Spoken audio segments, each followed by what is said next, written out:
Okay. But we really kept it very simple. And that is best practice to start simple, even if you have a very complex problem. And in my experience, with power analysis, the most important thing is to think about your assumption for what your effect size is. That has the biggest outcome on the estimation of the sample size, as opposed to doing fancier and fancier power analysis. That tends not to affect things very much. You get a pretty good estimate of what your sample size would be using the simplest approach, as long as your estimate of the effect size is accurate. So what I'm doing today is coming up with an effect size is, it turns out, pretty hard to do for most people, especially when you're starting out and doing early experiments in your career. But even for people later in their career, this is very challenging to get right. And one way that you can do it, if you know, if you don't have any pilot data, let's say, I'd say there are three ways to do this.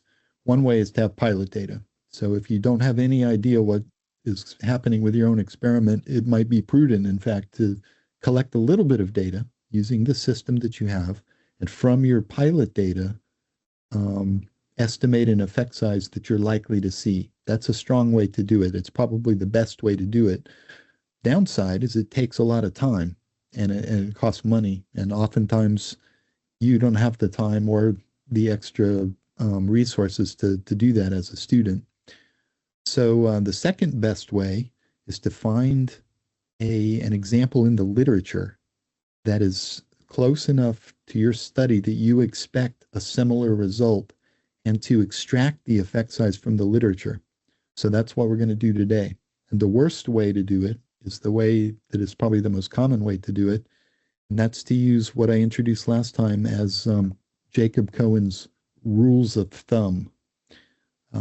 So for the simple effect sizes, he suggests some numbers to plug in if you think you have a big effect size, if that's your hypothesis, a medium or a small.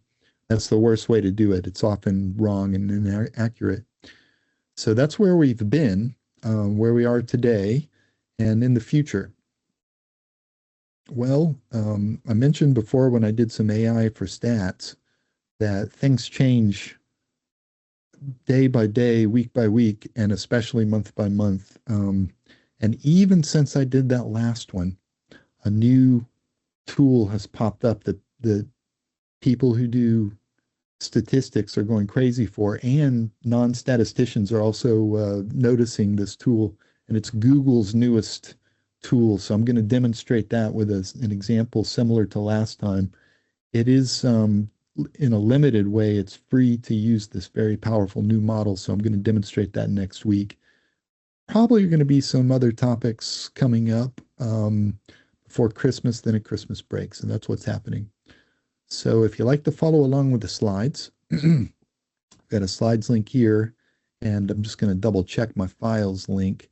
If you like to follow along with the files, I've got two papers that I'm going to go through, one of which is the paper that I'm going to extract the effect size from.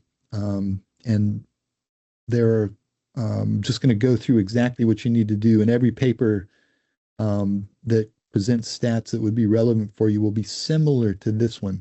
But it's not always easy or straightforward to do this, but that's what I'm going to talk about today. This paper is the one of the ways to improve your power analysis accuracy is that if you're doing repeated measures, we haven't talked about this for this year, and I know there are some people that are just starting to come to these meetings who are in the chat right now, but linear mixed effects models sounds like a scary piece of jargon, but they are the minimum standard that I think most normal scientists, when they start their career, need to aspire to, because they're so common. Many master's students use them in their projects as well. They're one of the most common tools for analysis and experimental design, especially in agriculture and ecology settings. And it's where you sample in space and time, or with individuals um, repeatedly, and you statistically control for that repeated measures. Anyway, this is a paper that has a very lucid, very simple explanation of doing power analysis with that kind of data. This might be of interest to some other people because the example it actually uses is for meta-analysis, which relies on linear mixed effects models, but so do experiments like measuring drugs in cows or measuring different treatments in fields through time and things like that. And then I've, of course, got a new script for today. All right, so anyway, I'm going to go into the slides now.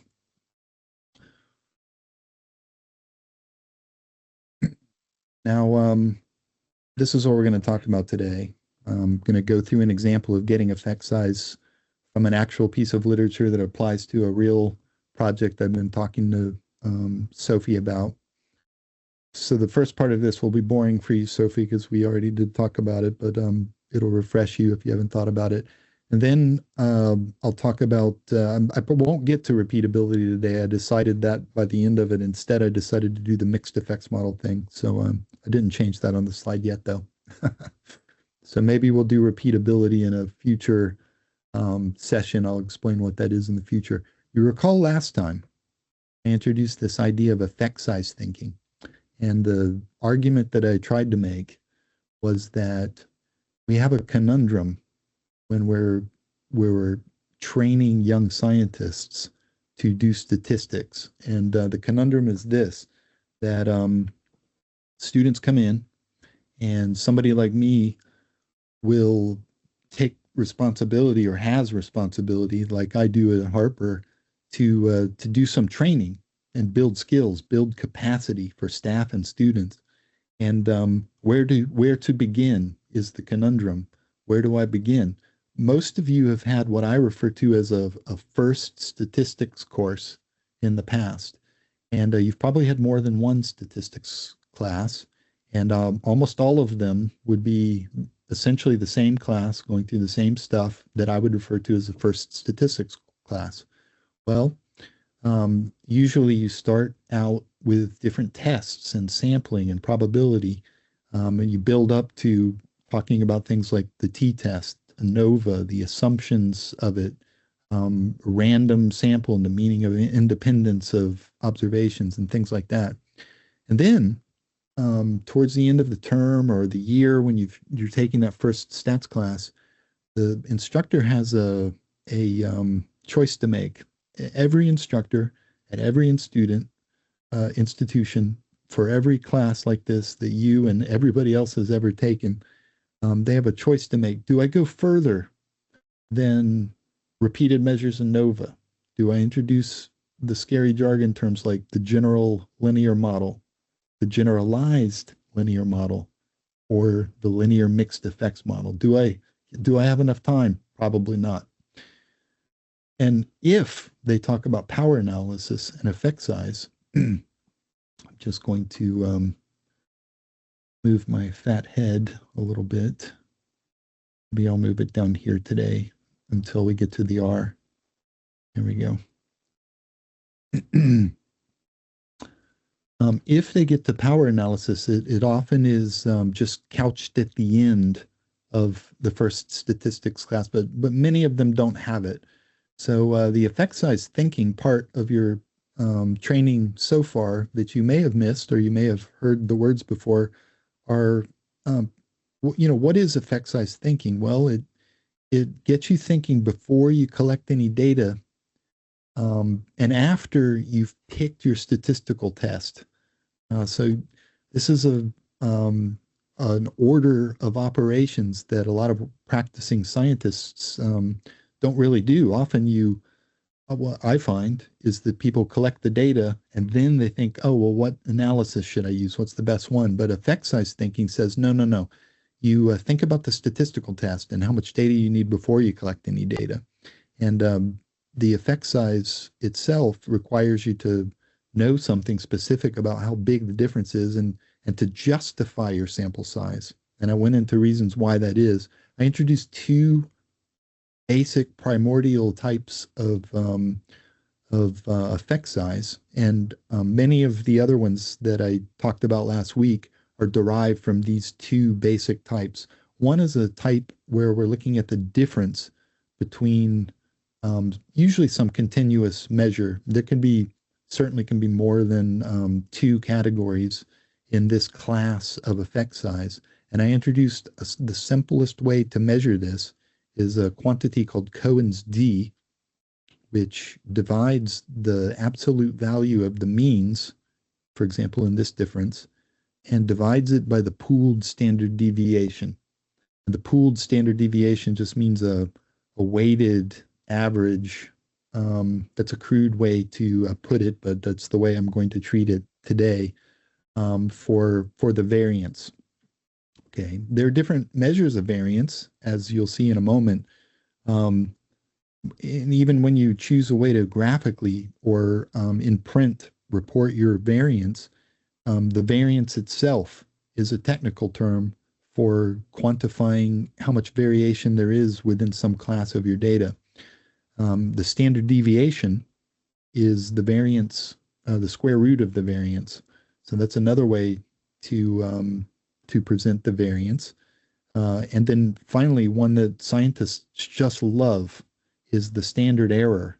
That is yet another way that's derived from the variance to present your error. We'll talk about why there are three and why the preference is for standard error in just a moment.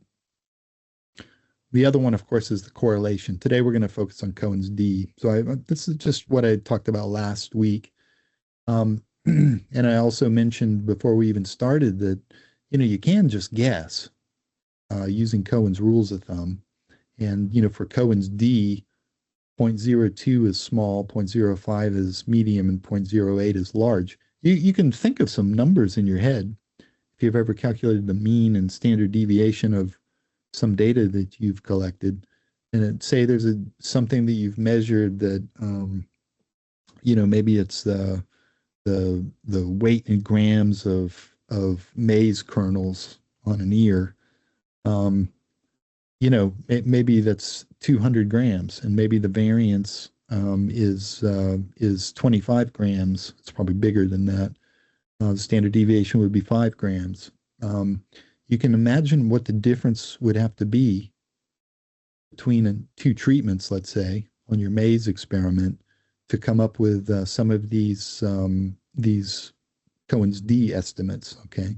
But I mentioned that this is the worst way to do it, and the best way to do it is to collect pilot data. But probably the best compromise way to do it is to find something comparable in the literature. Well, to do that, you need this estimate of difference that's reported in a lucid way, and you also need to estimate the pooled standard deviation.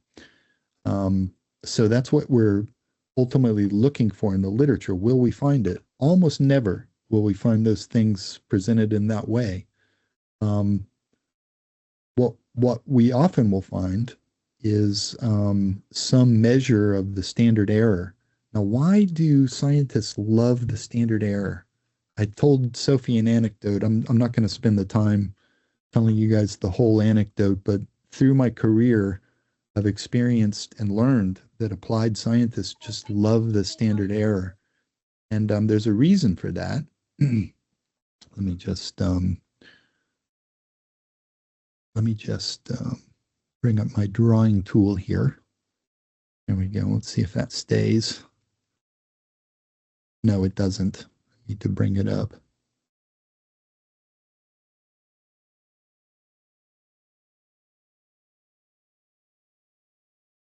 There we go. I'm just going to leave it like this in this view for now. The reason for that is if we were to draw some graphs that show the magnitude of the standard error, I'm going to attempt to draw the same graph 3 times. And the boxes are exactly the same for all 3 of them. And the top one is going to be show the variance as the standard error. And then this one will be the standard deviation. This one will be the actual variance. Now we know that the standard deviation is the square root of variance, so we know it'll be smaller. But the way this goes, the variance will be very big. The standard deviation will be very small compared to the variance, square root, and the standard error will be the smallest yet. And this is a bit of a sleight of hand. It just looks better when you're trying to make the argument that there's a difference, even though the standard error, I mean, it has some benefits because it's related to your sample size, and you can compare the variance straight up between different estimates that have different sample sizes. So that's a benefit of the standard error that makes it nice. The downside is it doesn't give you a feel for the true variance if you're trying to compare two means. It makes it look like the variance is very, very tiny, which is, again, it's why scientists prefer it. That's my hypothesis anyway. There's another thing that I want to bring your attention to that we'll come back to at the end of this, and that's that there's a relationship between your sample size and the variance for a sample. So I'm bringing in this concept you would have encountered in your first stats class that, you've got some kind of population, some kind of individuals in it. Those are terrible dots, but they're all supposed to be individuals in a population. If you were to estimate the variance in some measure for the whole population, if somehow you could measure literally every individual in the whole population, you'd get some answer. But actually, as an experimenter, you're just going to sample a subset of every population, the population that's the subset that's in your experiment, and you want to make an inference to the rest of that population for any animals or plants that are exposed to your treatments. The thing is with this variance of the sample is it's got a specific relationship to the sample size, and it's negative. So the higher your sample, the smaller your variance estimate. So we'll come back to that.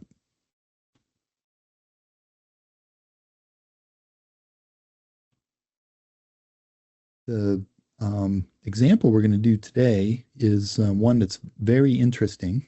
It's a little bit, maybe to the left of mainstream compared to a lot of the problems that we work on at Harper, but this one is related to animal behavior and conservation. It's got an applied conservation angle to it. And I would ask if anybody knows this species. I hope it's so easy that that would be a silly question to ask, that it's the European white stork. But this is a study that is being conducted here at Harper with a place that these guys have been reintroduced. You probably are aware that these birds and ones like them declined across Great Britain, and they're still pretty common in Europe, a place that I used to travel to a lot, that I love, have a very soft spot in my heart for reasons of viewing wildlife, is in Poland, Eastern Poland specifically. And I used to see the European tradition there of nest boxes on roofs and on poles near houses. They're, one of the roots of the stork in lore is that they bring good luck. And they're very common in continental Europe in places, but they declined across Britain. And there's with the rewilding movement, an effort to reintroduce them. I can't remember the name of your population, Sophie. If you want to pip in and tell people it's a rewilding spot, just feel free to. Yeah, I think it's the one that is the biggest in the UK is down in Knepp in by Sussex, I think. Yeah.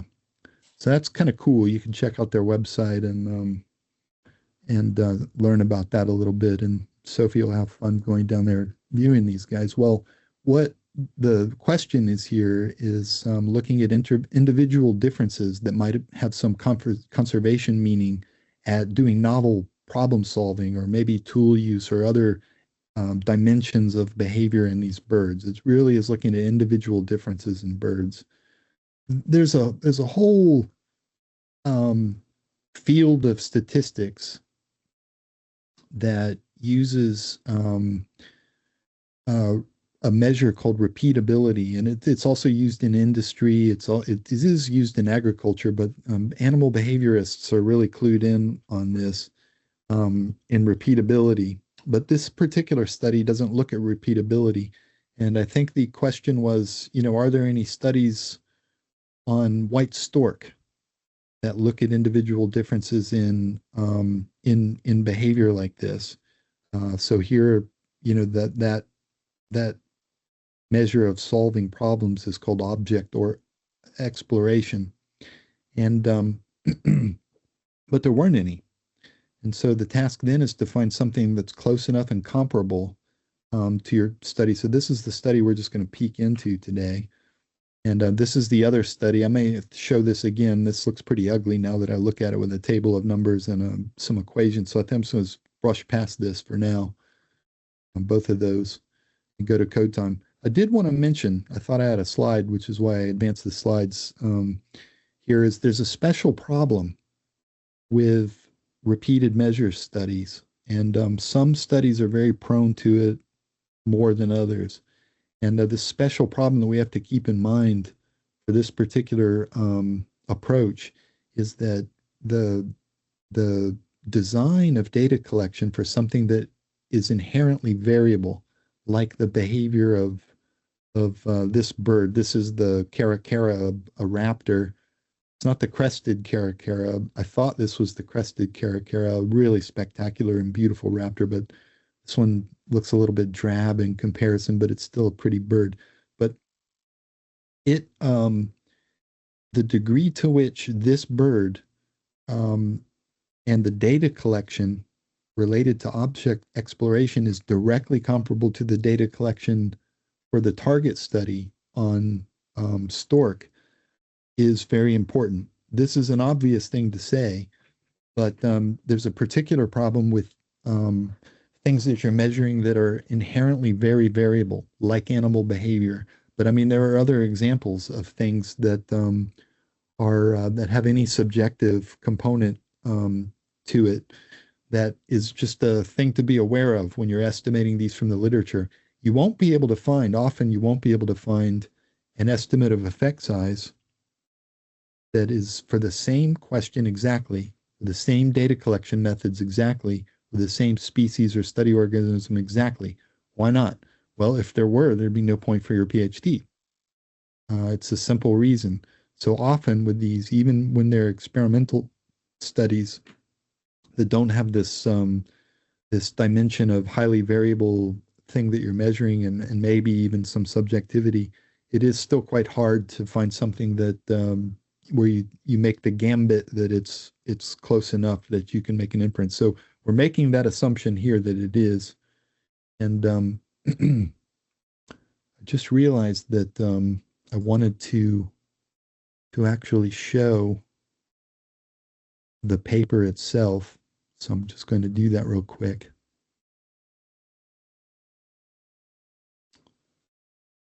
And so when we're looking at a paper like this, those things that I mentioned, we're going to have to look for. The first thing I do is I scroll through and I try to find a graph. So there are a few graphs in this paper. You see I've highlighted some things which we'll come back to in a moment. And, this is the graph that we decided to look at. Now this is exploration time measured in seconds for adults and juveniles. Now I just realized that I think that we did a comparison for males and females, which I think is a question that the researcher in this case had, but we actually took the data from adults and juveniles. I'm just going to stick with what I have here, but there is a dimension to this analysis where they did look at males and females, and we'd probably want to go back and look at that here. So there are three different sets of data on this figure. One is exploration time in seconds. This is the one we're going to focus on for this example. There are two others. One is exploration events measured in counts between adults and juveniles, and one is something to do with objects accumulated or something. I would have to read in the details to understand this. Another thing I want to point out about this is that the asterisks here denote significant differences. And the one that we're interested in for this study is not a significant difference. Now, they look different, don't they? And the error bars are quite small. But oh ho ho, what kind of error bars are they? They're the infamous standard error bars. So it's a bit duplicitous, in my opinion. I'm very opinionated about it, as you can imagine. The two things I don't like about the way this graph is, I'll just mention them in passing because it's not the subject of what we're talking about today. But one of the things I do not like is that they've used standard error bars here. It makes the difference look much bigger than it actually is. And in fact, there's no evidence that these are different at all. Yet, even though they're not different, it's still valid to use these estimates of variation and difference to make an initial power analysis estimate from, which is what we're going to do. Second thing I don't like about this is that this is one kind of measure, which I would call a continuous variable, where in this case, the time goes from 0 in theoretically infinitely precise units up to some, arbitrarily large number. So the range here is, between 0 and 200 on this axis, but it's a continuous variable. And down here we have a discrete variable that's counts. Well, traditionally, best practice would dictate that for counts, we would use the height of a bar in a bar plot with error whiskers to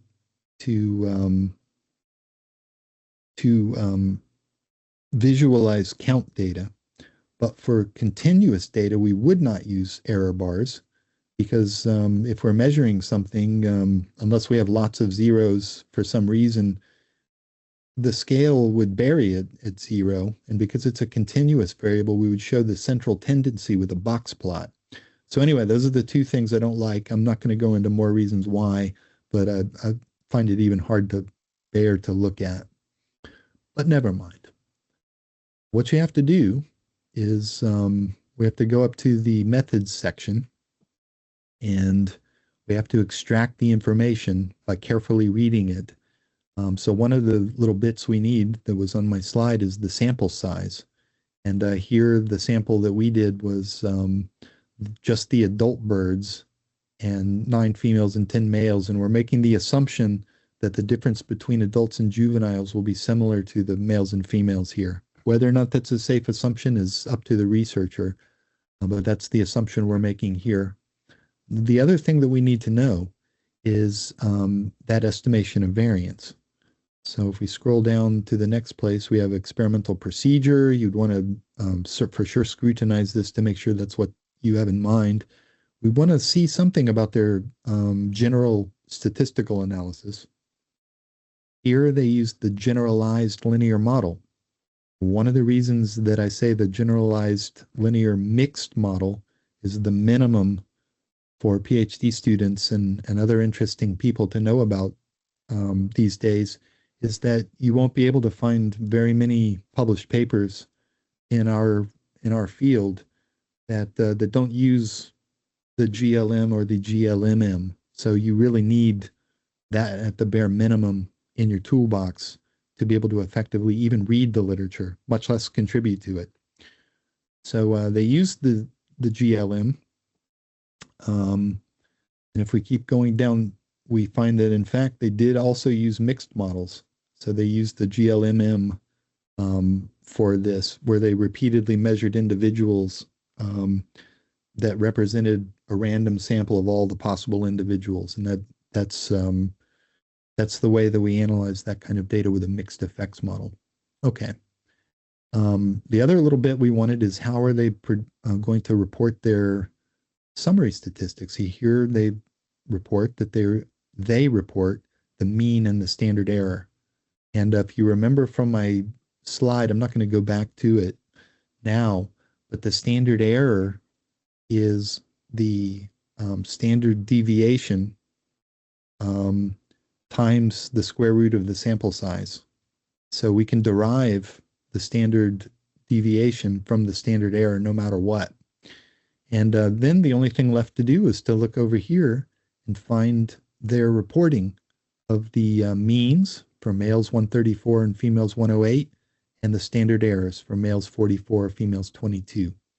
Now, this is a bit different, and we want to weight the estimate of the variation based on what's being reported here. So I'll show you in the R script and comment on it when we go there that a way to do it that's quite simple is to weight it by the sample size. And you remember there was a slightly different sample size for males and females here. So I'll show you how to account for that to come up with a pooled standard deviation.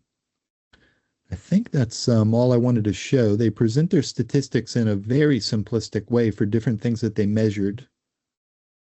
And you'll note that they have, for continuous variables, for GLMMs, they report the T value. And for the counts, the Z value. Okay, so they've reported the the test statistic and the P value here.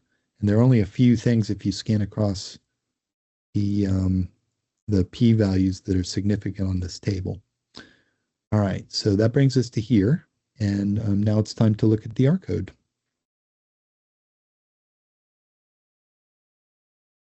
I'll just remind you, if people are interested in it, that if you like to run the R code at the same time, that you can download the R script. You just need this power.r to code along.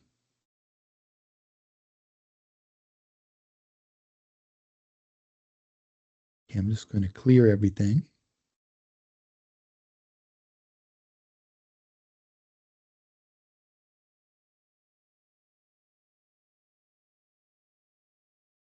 And I'm going to enlarge it so that it's easier for you guys to see. Kind of irritates me, the shape of my screen, but I'll just go with it for now. I think today will be easier than next time. Okay, so this is a modified script from when I did this little talk about power. I do a few things. I'll just point them out because it's I know some people are just starting to code in R, but I always set up with an info block and a table of contents. And I have this for hash at the end of the line, starting with at least one hash that I use to make a table of contents that's clickable for every script that I make. And just a little bit of information up here, just enough to remind me of what's in this script, maybe in the future when I look back at it. And I always say you're documenting this stuff in comments for your future self, or maybe a collaborator, maybe somebody that you have a lot of respect for, and maybe they're going to use your script, maybe your supervisor who wants to look at this and make use of it in the future, maybe for another student in the lab. So you want to document things in good detail. So if I go my table of contents, I could just use my table of contents. If you haven't already installed the power package, you're going to want to run that line, but I've already installed it, so I'm just going to load it, 3, 2, 1. And now I'm at the estimates part. Now I specify this is from the Bondi paper. If we just look at the I've put a very strange name. I think I made a mistake. This is the Bondi paper about the caracara. So if you want to actually look in the paper that I just showed you on the screen, I've just documented that here and said just a little bit what it's about, and said that, we are going to look at the measured difference between males and females. What I haven't put in here, but I should, is that we assume Fig 1 add versus Juve is same as Stork M versus F. Okay, so it's best to document your assumptions like this.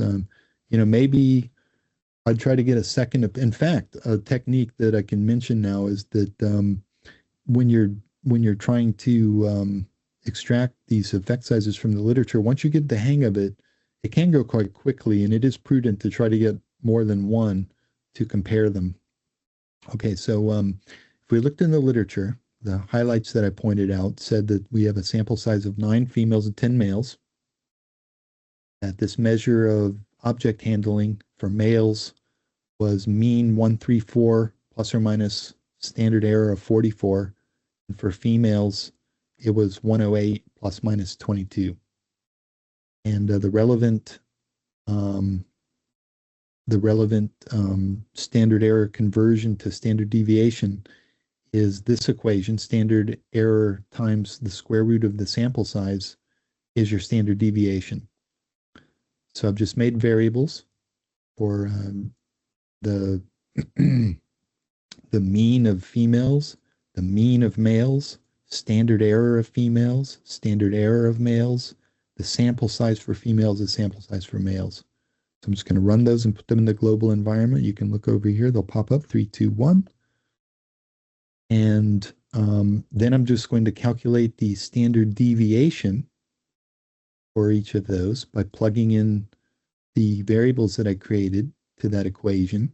So here the standard deviation, SD females, is the standard error of females times the square root of the sample size of females, the N of females. So if I just run this, it'll print off my estimate of standard deviation down here in the bottom. And another little thing I just wanted to do is that if we really zoom in on this, I just want to kind of do this for fun.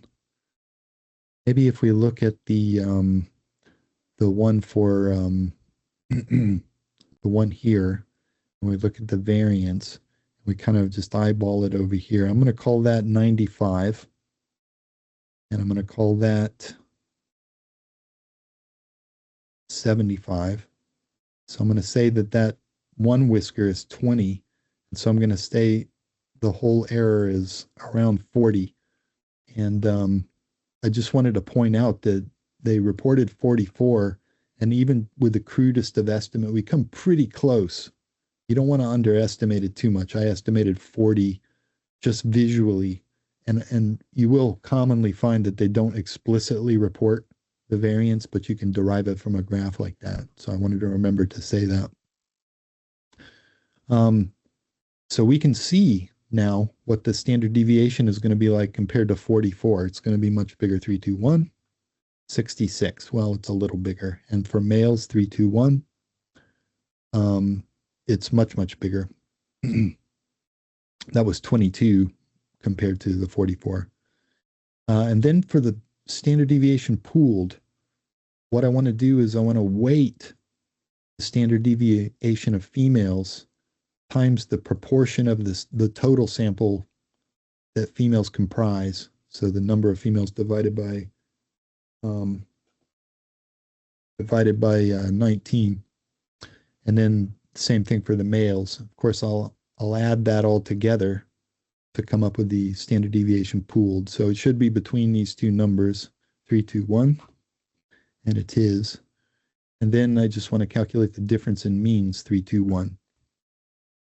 Well, now we have an estimate of the pooled standard deviation and an estimate of the difference in means, and we can just plug this into the Cohen's d equation to come up with our own estimate of Cohen's d, which we'll also print out down here. Remember the rules of thumb, 3, 2, 1. Now, if you remember the rules of thumb, 0.2 is small and 0.5 is medium. So I already have a bit of concern for this because I know for a small sample size, a small effect size, the required sample size to demonstrate a difference with an adequate level of power for experiment. And I'll just remind you from last time that, oh, my head's in the way of the console. Sorry. That's good. Thanks for telling me. There we go. I like to put my head up here for the R console. There we go. Sorry about that. Bring back up. There we go. Yeah, thank you for telling me that, guys. The adequate level of power we're shooting for is 80%, 0.8. And that's the probability that if we're right, and there is actually a difference that we're going to detect it. That's the probability we're going to detect the difference. Oftentimes, when I ask, well, if you're right when you do an experiment, what probability do you want? And well, a natural answer is I want 100%, or maybe I want 95%. But the sample sizes required for that kind of surety are often way, way beyond practical. And so 80 is the universal standard, as I explained last week. Now, this first calculation is one where I wanted to actually calculate the power exhibited in the paper. And I made the point last week that it's kind of a famous point that now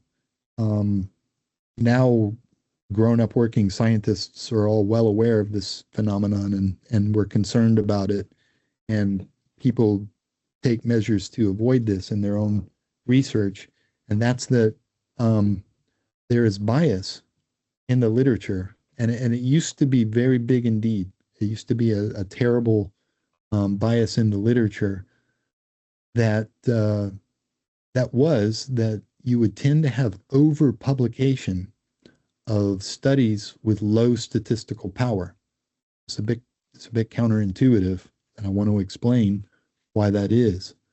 The reason that bias exists is that for studies that are of adequate statistical power, you have positive effects that are published, and you actually have relatively many fewer um, um, negative null effects that are published. And this is just a pattern in all of science. Even though it's perfectly valid to publish null results. But of course, people are less interested in it because it implies that your hypothesis is wrong. So less get published. Well, the bias comes from this pattern where somebody does an experiment. Let's say it this way, that they flop an experiment out on the table and see what happens. And they haven't done any power analysis. And the power might be quite low. And for every 20 experiments like that,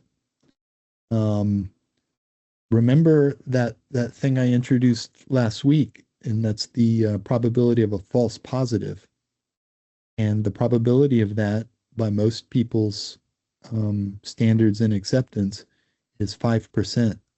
So for on average, every 20 studies that have low statistical power and are wrong, where the null can't be rejected because it's true, one study will find a p-value less than 0.05 by random chance. That's what that 5% type 1 error for the alpha value we compare a p-value to results in.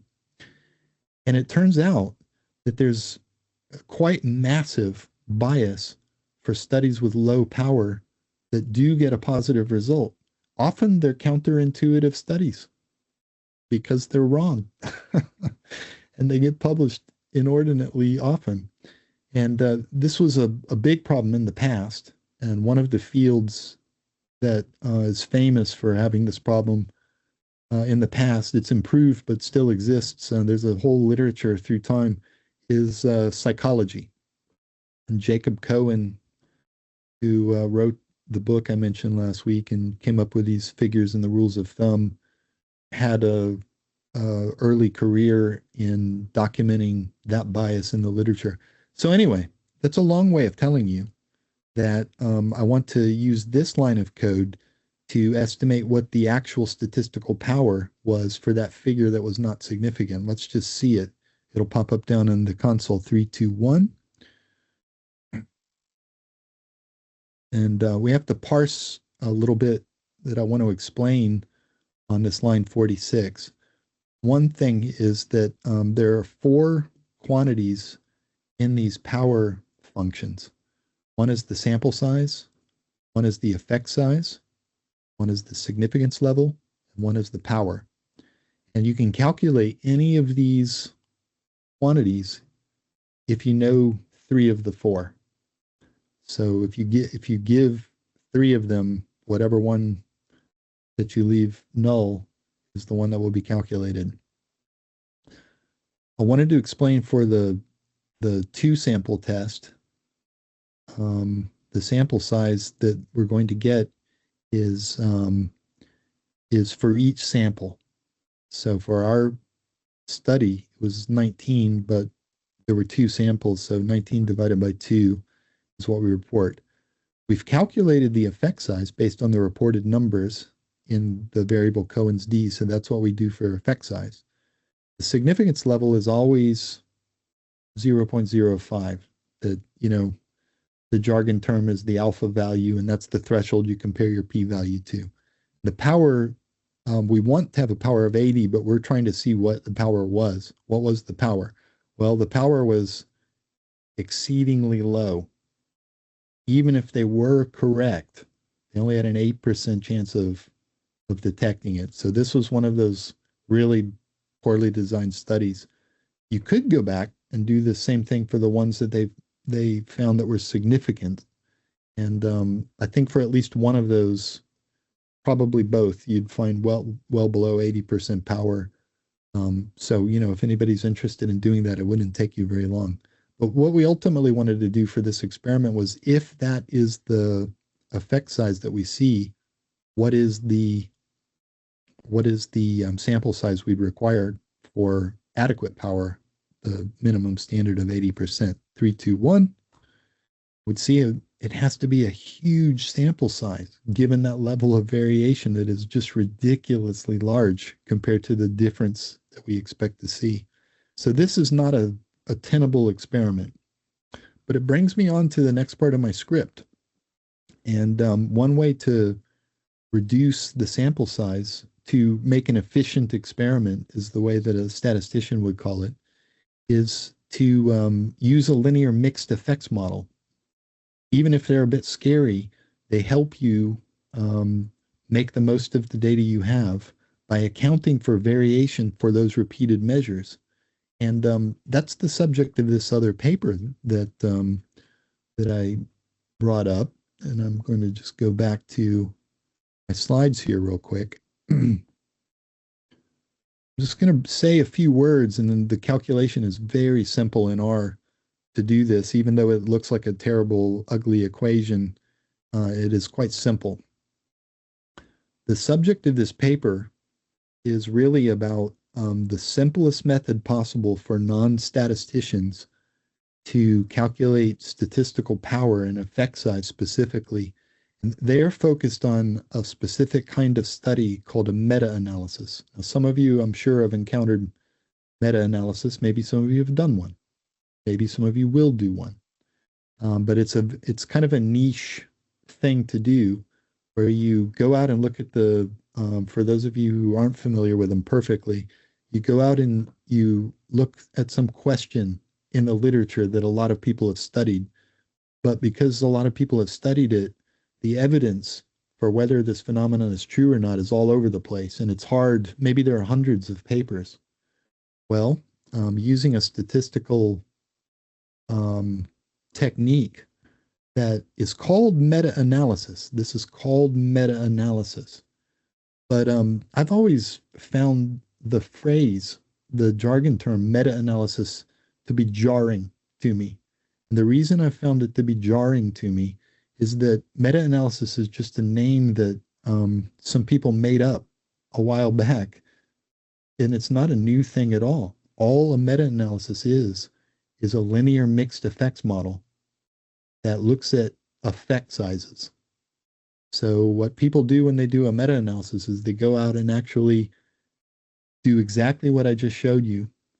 They do it for as many papers as they can find, asking the same question so that they're all comparable. And then they just perform a linear mixed effects analysis on those effect sizes, but they call it a meta-analysis.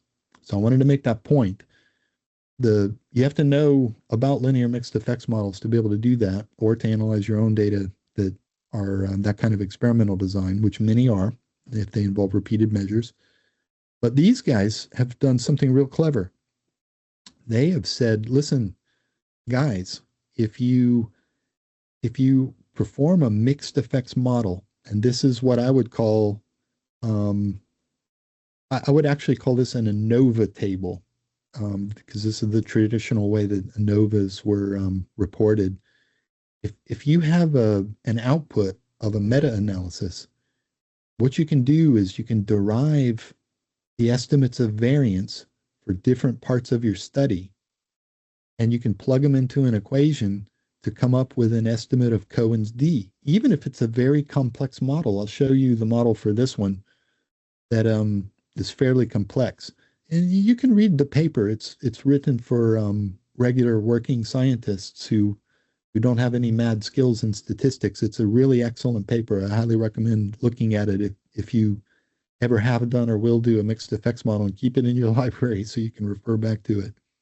Anyway, I do want to just explain this table briefly.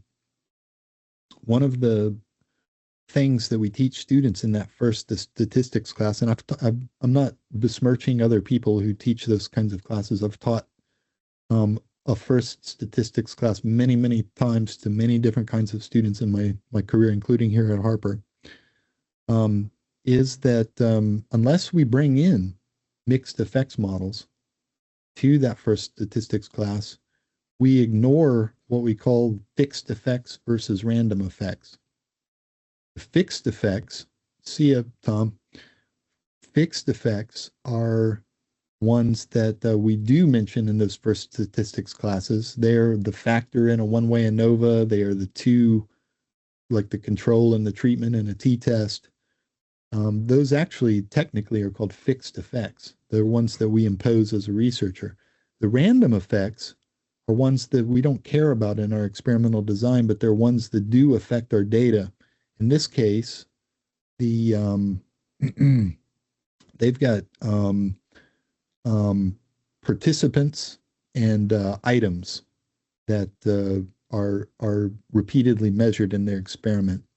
You don't have to worry about anything else. And just note that we have variance estimates for the random effects, and we have variance estimates for the fixed effects. And the total residual variance and these variance estimates for each of the components of the random effects are the things we plug in here. So we can calculate Cohen's d for this experiment by looking at the difference between means, and the prime treatment, low versus high, is the effect size estimate is the difference between means on an ANOVA table. So the difference between means is 16.029. The variance of the intercept for participants is here, 10,032. The variance for the intercept for item is 1900. The variance for slope is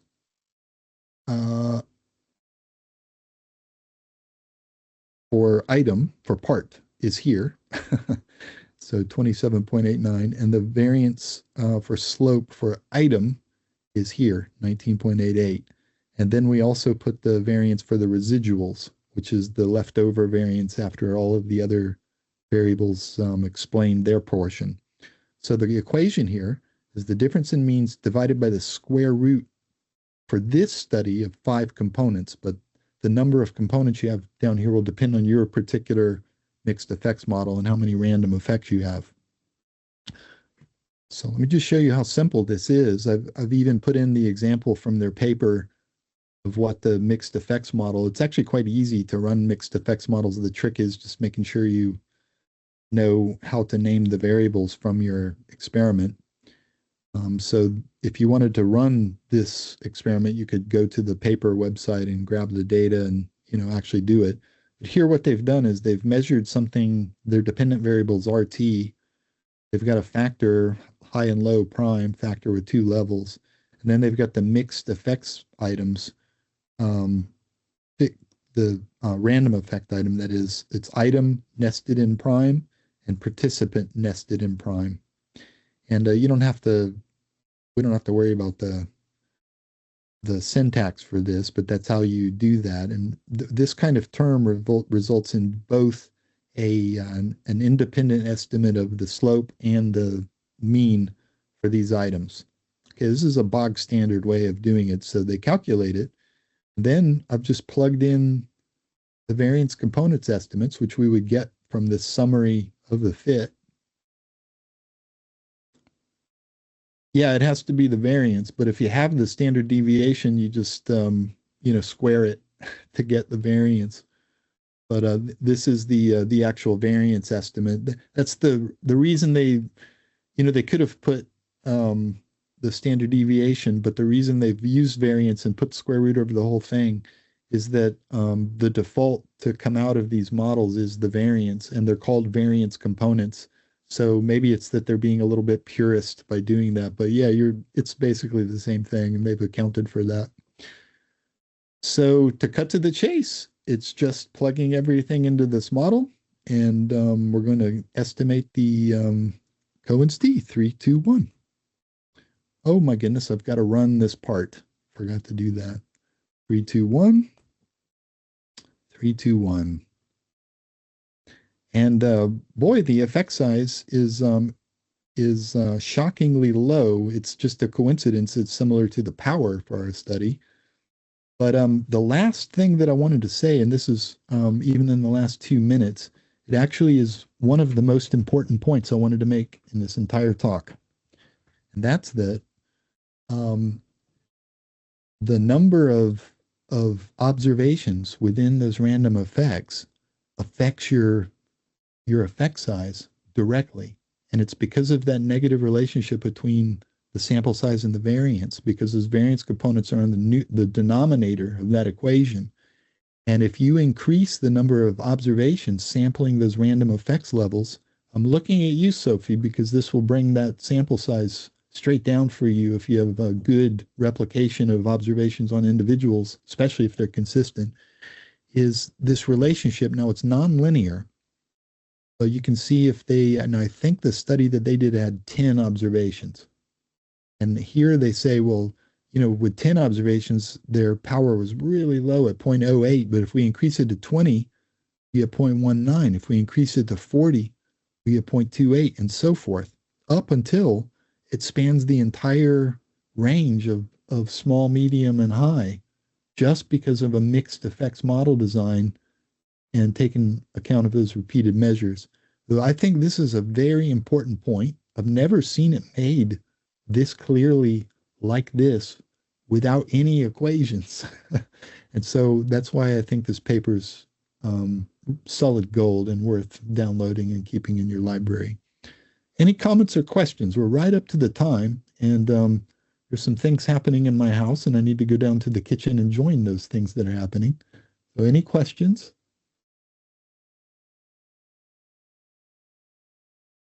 Do we need to teach LMM to undergrads? That's a complicated question. No, is my short answer. The reason is that I think of the projects that I see, the majority of undergrads don't do mixed effects models. And if they did, it would be with a supervisor that would be well abreast of things and could guide them through analyzing their work. Masters, on the other hand, I do commonly see mixed effects problems that master students use, especially ecological problems, and especially every experiment you've ever done that's got a block component can be analyzed with an old-fashioned analysis of variance. But if you're missing data, there are ways to get around this. If you're missing data, the most powerful way to do it is with a linear mixed effects model. If your experiment has a block in it, it's linear mixed effects. And so at the master's level, I think it's essential to have it. And at the PhD level, what I would like to see at Harper is not just sessions like this one, like our HADC group, even though I love this and I want to keep it ticking over. But I think we should have formal training that goes at least to the LMM level. But undergrads, not so sure. I'm not sure, especially if they're like not not specialists where they're going to be doing it, and the vast majority of them won't be. So I think it's a step too far for undergrads. What I think we should do better with undergrads, it's more important than advanced topics, is get better at asking questions and connecting them to a way to analyze the data. So it's hard because we teach them a a pocket book full of statistical techniques that are all simplistic, and we teach them button clicking software. But what I think we need to get better at is teaching them about effect size thinking. That's a good question, though. I haven't thought about that. I love to pontificate about that. I wish I had more time to do so, but I'm going to sign off now. Thanks everyone for coming. I hope that was useful to people. This is one of my favorite topics, and we could go deeper. So let me know in the chat right now, one, if you want to see more of this kind of stuff with effect size thinking and effect size power analysis for experiments, and I'd be happy to do more. This is one of my areas of expertise in statistics, and I really like it a lot as well. So just let me know if you want more of this.